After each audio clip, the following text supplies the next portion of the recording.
السلام علیکم میرے عزیز و اقارب، میرے عزیزو، میں ہوں افتخار فی پیارے پاکستان کے پیارے شہر لاہور سے۔ میرے دوستو، 1996 یا 97 کی بات ہے۔ زاویہ کی ریکارڈنگ میں کچھ تاخیر تھی تو میں بابا جی اشفاق صاحب کے ساتھ P T V Lahore centre کے ایک اسٹوڈیو میں گفتگو کر رہا تھا، تو بابا جی نے مجھے کہا کہ افتخار، تو نے کبھی سٹی بجائی ہے سڑک پہ جاتے ہوئے؟ تو میں نے کہا بابا جی یہ تو بڑا عجیب سی بات ہے کہ میرے ایسا بندہ جو جوان ہے اور کالج سے پڑھ کے آیا وہ سڑک پہ جاتے ہوئے سٹی بجائے۔ کہتے اچھا یار، کبھی ایسے سڑک کراس کی ہے کہ جان بوجھ کے گاڑی والے کی بریک لگوائی اور پھر تو وہاں سے بھاگ گیا ہو اور پھر گاڑی والے نے اپنی کھڑکی سے گاڑی کی نکل کے تجھے برا بھلا کہا ہو؟ میں کہا نہیں بابا جی، میں تو ایسا سوچ بھی نہیں سکتا، میں تو پڑھا لکھا آدمی۔ اچھا کہتے کبھی ایسے بھاگا جیسے پباں پار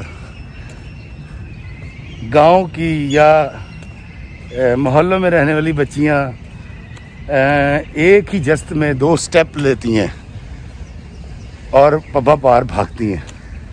میں کہا نہیں بابا جی، میں نے تو کبھی ایسی کوئی بری حرکت کی نہیں اور نہ میں مستقبل میں ایسی حرکت کرنے کا ارادہ رکھتا ہوں۔ میں تو بڑا ذہین اور بڑا سوچنے والا اور بڑا عزت والا آدمی ہوں۔ تو کہتے یار، مجھے بیوقوفہ کہا کرتے تھے پیار سے، کہتے بیوقوفہ اگر کبھی موقع ملے تو ایسا ضرور کرنا۔ میں سمجھا بابا جی مذاق کر رہے ہیں اور اتنی دیر میں ریکارڈنگ شروع ہو گئی، وہ وقت گزر گیا۔ دوستو، آج سے تقریباً کوئی 5 سال پہلے کی بات ہے، میں اپنے بچوں کے ساتھ اپنی گاڑی میں لاہور کی مون مارکیٹ گیا اور مجھے وہاں سے قیمہ خریدنا تھا، اور میں نے گاڑی رش کی وجہ سے مین روڈ پر دور دکان سے تقریباً 2 فرلانگ دور سڑک کے کنارے پارک کی، اور میرے بچے وہاں بیٹھے رہے۔ بیگم نے کہا بچوں کے پاس بیٹھ دی اور جا کے قیمہ لیں۔ دوستوں میں گیا، جا کے میں نے قیمہ لیا۔ جب میں قیمہ لے کے نکلا تو مجھے ایک دم سے بابا جی اشفاق صاحب کی وہ بات یاد آ گئی کہ کاکا، کبھی گاؤں کی یا محلے میں رہنے والی چھوٹی بچیوں کی طرح پبا پار بھاگا ہے، جیسے وہ ایک جست میں 2 4 قدم کے سٹیپس لیتی ہیں۔ دوستوں میں نے آؤ دیکھا نہ تاؤ اور بھاگنا شروع کر دیا۔ ایک ہاتھ میں میرے جو ہے وہ تھا اسامبلی، ایک ہاتھ میں میرے قیمہ تھا اور دوسرے ہاتھ میں میرے موبائل تھا۔ اور دوستوں، جب میں بھاگا ہوں تو پورا چوک میری طرف متوجہ ہو گیا۔ کس نے آواز کرائی، اوئے پاگلی اوئے، کسی نے کہا اوئے عمر ویکھتے اپنی حرکتیں ویکھ، کسی نے منہ بھر کے گالی بھی دی، اور کسی نے کہا اوئے تیرا دماغ خراب ہے، ایڈی چٹی داڑھی لے کے کی کرن ڈے ہیں، اور ایک آوازوں کا ایک سیلاب آ گیا۔ سارا چوک کشت زعفران ہو گیا۔ وہ میری اس حماقت کو دیکھ کے ہنسنے لگے، کہکہے لگانے لگے، اور جب میں نے دور دیکھا تو گاڑی سے باہر میرے بچے علی، عیسیٰ، موسیٰ پیٹ پہ ہاتھ رکھ کے بونٹ کے آگے کھڑے ہنس رہے ہیں کہ بابا کیا کر رہے ہیں، اور میری بیوی گاڑی کی کھڑکی سے آدھی باہر جھانک کے چیخ رہی تھی، سنیے کیا ہو گیا آپ کو، دماغ ٹھیک ہے؟ دوستوں، میں گاڑی میں آ کے بیٹھا، گاڑی چلائی تو میری آنکھوں میں آنسو تھے۔ تو میری بیگم نے مجھے کہا کہ آپ کا دماغ خراب ہے، آپ نے کیا حرکت کی ہے یہ؟ آپ کو پتہ ہے لوگ کس طرح ہنس رہے تھے، آپ کے اوپر مذاق اڑا رہے تھے، تمسخر کر رہے تھے آپ کا۔ اور جب اس نے میری آنکھیں دیکھی بھری ہوئی ہیں تو اس نے کہا آپ کو کیا ہو گیا؟ میں نے کہا یار بابا جی کی بات سمجھ آ گئی۔ کہتی کیا؟ میں نے کہا یار، ہمارا تکبر، ہمارا سٹیٹس، ہمارا پیسہ، ہمارا نام ہمیں بہت ساری ایسی خوشیاں بٹورنے نہیں دیتا جو ہمارے گرد بکھری پڑی ہوتی ہیں۔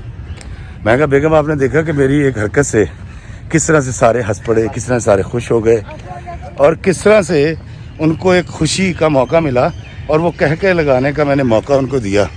تو میرا تو کچھ بھی نہیں گیا، لیکن یہ یاد رکھیں گے، اس کو ڈسکس بھی کریں گے۔ تو دوستو، اس خوشی کا ایک راز، ایک انوکھا راز میں نے اس دن پبا پار بھاگ کے بابا جی کی بات پہ ایک بونگی مار کے میں نے سیکھا، اور مجھے بڑا اچھا لگا۔ پھر دوستو، آپ نے بہت سارے ایسے فلسفیوں کو پڑھا ہوگا جو ہمیشہ کہتے ہیں کہ یار اپنے اندر کا بچہ نہیں مرنے دینا، 18-16 سال کا بچہ ہمیشہ زندہ رکھنا۔ دوستو اس واقعے کا ذکر میں نے اپنی کتاب چکر شعلے میں بھی کیا ہے، اور یہ اسی کا ایک مضمون ہے میری زندگی کا اصل واقعہ جو میں آپ کو سنا رہا ہوں۔ دوستو دراصل آج معذوروں کا عالمی دن ہے۔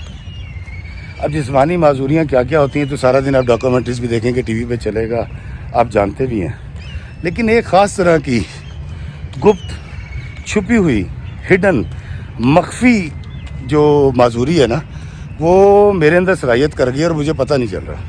اور دوستو وہ ہے ڈپریشن کی بیماری، ڈپریشن کی معذوری۔ ڈپریشن ایک ایسی چیز ہے جو لوگوں کو کھاتا جا رہا ہے۔ کسی کو کریئر بنانا ہے، کسی کی بیوی بدزبان ہے، کسی کا شوہر کماتا نہیں ہے، کسی کے نمبر کم آ گئے، کسی کو کاروبار میں لاس ہو گیا، کسی کے ماں باپ جو ہیں وہ اس کو خرچہ نہیں دیتے، اور کوئی اپنے ماں باپ کو خرچہ نہیں دیتا۔ ایک دوڑ لگی ہوئی ہے، اور اس دوڑ کے اندر میں بڑا سیاںا ہو گیا ہوں، میں بڑا عقل مند ہو گیا ہوں، کیونکہ میں ایک بڑا مشہور آدمی ہوں اور لوگ میری بڑی عزت کرتے ہیں، بڑی توقیر کرتے ہیں، اور مجھے تو بالکل سخت ایکسپریشن کے ساتھ ان کے ساتھ رہنا ہے اور ان کو زیادہ منہ نہیں لگانا عام لوگوں کو۔ اور میں نے اپنی زندگی میں کوئی ایسی حرکت نہیں کرنی جو لوگ دیکھ کے کیا رہے ہیں کہ کر رہے ہیں۔ لیکن دوستو بابا جی اشفاق صاحب نے زاویہ بھی کیا تھا اس پہ اسی روز، بونگیاں ماریں اور خوش رہیں۔ یہ بونگیاں زندگی میں، یہ چھوٹی چھوٹی شرارتیں، چھوٹے چھوٹے لطیفے شگوفے چھوڑنا بہت ضروری ہے۔ یہ ہمیں وقتی طور پر اس ڈپریشن سے، اس فوکس سے ہٹا دیتے ہیں جس کو ہم فوکس کر کے بیٹھے ہوئے ہوتے ہیں۔ انج ہو گیا یار، فلاں ہو گیا یار، لاس ہو گیا یار۔ دوستو اللہ تعالیٰ نے جو نعمتیں ہمیں عطا کی تھی جب پیدا کیا تھا، تو اس میں ایک بڑی اعلیٰ اور بڑی بہترین درجے کی ایک نعمت تھی، اور وہ تھی معصومیت۔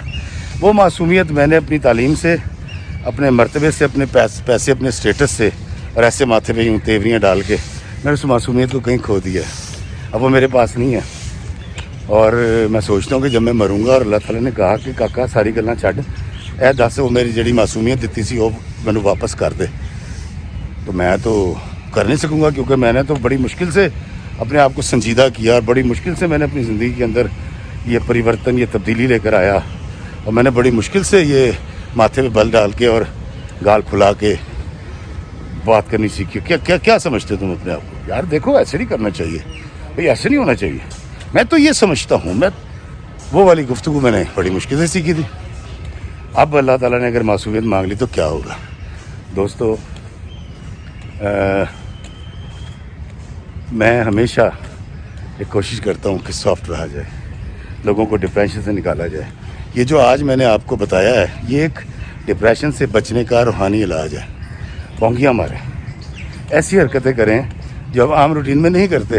اور بابا جی کہتے تھے کہ دن میں کم از کم 2 بار کوئی ایسا لطیفہ یا ایسی بونگی ضرور مارنی چاہیے جو آپ کو اور آپ کے گھر والوں کو، یا جہاں بھی آپ بیٹھے ہوئے ارد گرد کے لوگوں کو، اس تکلیف سے، اس ڈپریشن سے باہر لے آئے۔ اور آپ یقین کریے یہ بونگیاں مارنا، سافٹ رہنا آپ کے اندر ایک بڑی شگفتہ احساس پیدا کرے گا، ایک بڑا متین اور لطیف احساس پیدا ہوگا، اور آپ زندگی کو جینا شروع کر دیں گے اور زندگی کا مقصد سمجھ جائیں گے۔ پھر آپ کو اپنے اس مسئلے کا بھی حل نظر آ جائے گا جس کے لیے آپ ڈپریشن میں ہیں۔ دوستو وہ مالک جس نے مجھے پہلے ماں کے پیٹ میں رزق دیا، پیدا کرنے کے بعد ماں کو ہی میرے رزق کا ذریعہ بنایا، اور پھر جب تک میں کمانے کے قابل نہیں ہوا میرے ماں باپ ہی میرے رزق کا ذریعہ رہے، اور وہ رازق ہمیشہ رہنے والا ہے، تو میرا رزق تو کبھی بند نہیں ہو سکتا۔ اور میرا سب سے بڑا پرابلم انسان کا رزق ہی ہے۔ تو وہ جو میں نے اپنا سارا فوکس نرمی سے ہٹا کے، شگفتگی سے ہٹا کے، اور بونگیوں سے اور ملائم باتوں سے ہٹا کے سخت باتوں کی طرف کر لیا ہے، یہ تو بڑا غلط ہو گیا۔ میں دیکھتا ہوں لوگوں کی تکبر اور انا کی وجہ سے سانسیں پھولی ہوئی ہیں، زبانیں باہر آئی ہوئی ہیں، موٹی آنکھیں جب دیکھتا ہوں سوجی ہوئی یا موٹے ہونٹ دیکھتا ہوں، میں دیکھ کے اندازہ لگا لیتا ہوں کہ یار اس شخص کو شوگر ہے یا ہائی بلڈ پریشر ہے، اور پھر ہم برین ہیمریج اور پتہ نہیں کس بیماری کا شکار ہو جاتے ہیں۔ تو دوستو اگر ہم اپنی معصومیت پہ غور کریں اور اس کو قائم دائم رکھیں اور اس کو آگے لے کر چلیں، تو آپ یقین کیجئے کہ ہماری زندگی بڑی اچھی رہے گی، جنہوں نے ڈپریشن میں رہنا ہے، بعض تو انہوں نے آنا نہیں ہے، لیکن کچھ وقت کے لیے آپ اس ڈپریشن سے، اس سوچ سے جو آپ کو اندر اندر کھائے جا رہا ہے، تکلیف سے ریلیف دے سکتے ہیں اگر آپ بونگی ماریں۔ اور دوستو، یہ صوفیوں کی وہ پھکی ہے، بابوں کی روحانی پھکی، جو آپ کو ڈپریشن سے نجات دلا سکتی ہے۔ اس ویڈیو کے آخر میں ہمارے ایک دوست ہیں، بہت اچھے افسانہ نگار ہیں، انہوں نے جب میری کتاب چکر چھولے پڑھی تھی تو اس پر ایک ریویو دیا تھا، اور وہ ریویو انہوں نے ایک جگہ پڑھ کے سنایا تھا۔ میں وہ ویڈیو بھی اس کے ساتھ پوسٹ کروں گا۔ اور گلفام غوری صاحب کا شکریہ، شاید آپ کو زندگی کو سمجھنے میں آپ کی مدد کر سکوں، اور میں نے تو بڑی کوشش کی ہے میں بونگیاں ماروں۔ اور آپ دیکھیں یہ میں سے واک کر رہا ہوں، اور پباں پار جس طرح بابا جی کہتے تھے ویسے اب میں بھی بھاگوں گا اور ہم دوڑ لگائیں گے۔ یہ دیکھیں ایسے ایسے ایسے ایسے ایسے ایسے دوستوں بڑا مزہ آ رہا ہے، اپنا بچپن یاد آ گیا، مجھے یاد آ گیا جب میں چھوٹا تھا اس طرح بھاگا کرتا تھا، اور یہ دنیا مجھے بڑی اچھی لگتی تھی۔ اور آپ دیکھیں وہ پیچھے ایک جوڑا بیٹھا ہے، وہ بھی ہنس پڑا ہے، کہکا لگا رہا ہے۔ اگر آپ دیکھ سکیں دوستو، اپنی زندگی میں نرمی پیدا کیجیے، بونگیاں ماریے، اور اپنے لیے اور دوسروں کے لیے راحت کا سامان پیدا کیجیے۔ اللہ تعالیٰ مجھے لوگوں کے لیے نافع بنائے، اللہ تعالیٰ ہمیں آسانیاں عطا فرمائے اور آسانیاں تقسیم کرنے کا شرف عطا فرمائے، آمین۔ السلام علیکم ورحمۃ اللہ وبرکاتہ۔ ایفی بھائی کی کتاب چکر چھولے، اس کے بارے میں نے رائے دی تھی ان کو، جو کہ اس کتاب میں شامل ہے۔ اس کا عنوان ہے جی بابا بونگا۔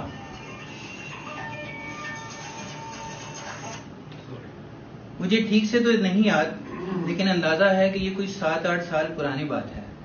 ماں جی بانو قدسیہ کی سرپرستی میں داستان سرائے کی خوبصورت نشست اپنے اختتام کو پہنچنے والی تھی کہ ایک صاحب یوں داخل ہوئے جیسے 5 منٹ ہی لیٹ ہوں۔ سب دوستوں سے سلام دعا کے بعد یہ صاحب اپنی کسی نظم کا ذکر کرنے لگے جو انہوں نے کسی احتجاج کے تناظر میں لکھی تھی۔ یہ احتجاج غالباً کسی شخص نے بند روڈ پر بجلی کے کھمبے پر چڑھ کر کیا تھا۔ نظم کیا تھی؟ محض الفاظ اور نرے جذبات۔ میں دل میں سوچنے لگا بھلا یہ بھی کوئی شاعری ہے؟ میری آنکھوں کے سامنے دلی کے بانکے کا بونگا سا کردار چندن آ گیا، اور میں نے افتخار ایفی کو بونگا نام دے دیا۔ اس کے بعد میں ان کو اکثر دیکھتا رہا، داستان سرائے میں ملاقاتیں ہوتی رہیں، یہ اپنی شاعری سناتے رہے، اپنے ڈراموں کا ذکر کرتے رہے، اپنے دوستوں کی باتیں کرتے رہے، تصاویر بنواتے رہے اور خوش ہوتے رہے۔ ان سب میں ایک چیز مشترک تھی، اور وہ تھی بونگیاں۔ افتخار ایفی چونکہ ہر لحاظ سے میرے سینئر تھے، اس لیے میں انہیں منہ پر ایفی بھائی کہتا رہا اور دل میں پوری دیانتداری سے بونگا سمجھتا رہا۔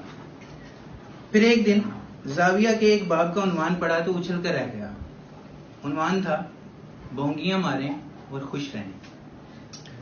زاویہ کی تحریر تو کہیں معدوم ہو گئی اور آنکھوں کے سامنے بونگیاں مارنے اور خوش رہنے والے افتخار ایفی کا سراپا آ گیا۔ میں سوچنے لگا کہ یا اللہ یہ شخص کون ہے جو عجیب و غریب حرکتیں کر رہا ہے، کوڑے والوں کو صفائی والا کہہ رہا ہے، ان کے ساتھ جھاڑو پکڑ کر تصویریں بنا رہا ہے، خواجہ سراؤں کو مان دے رہا ہے، گندے مندے بچوں سے اٹکیلیاں کر رہا ہے، اپنے بچوں کو ہٹو بچوں کہنے کی بجائے ان کے ساتھ کھیل کود رہا ہے، دوستوں یاروں کے ساتھ ہلا گلا کر رہا ہے۔ جو میں غور کرتا گیا، لرزتا گیا، مجھ پر کھلتا گیا کہ یہ شخص بابوں کا ماننے والا ہی نہیں بلکہ ان کے کہے پر عمل کرنے والا ہے۔ نیکی کرتا ہے تو اسے سیلیبریٹ بھی کرتا ہے کہ یہی بابا اشفاق احمد کا درس ہے۔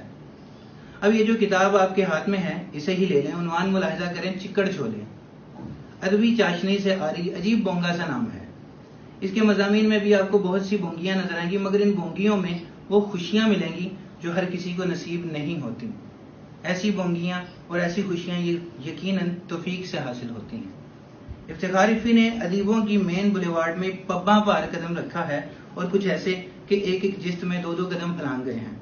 ان کی اس حرکت پر ادیب برادری انہیں گاڑیاں روک روک گھور کر دیکھے گی، میرے جیسے لکھنے والے آوازیں کسیں گے، مگر یہ بابا بونگا پباں پار اچھلتا ہوا، مسکراتا ہوا، کسی کی پرواہ کیے بغیر نکل جائے گا، اور کوئی بھی ان کی آنکھ کا آنسو نہیں دیکھ پائے گا کہ یہ چہرہ بنا ہی مسکرانے کے لیے ہے۔ اللہ عرفی بھائی کو کامیاب کرے.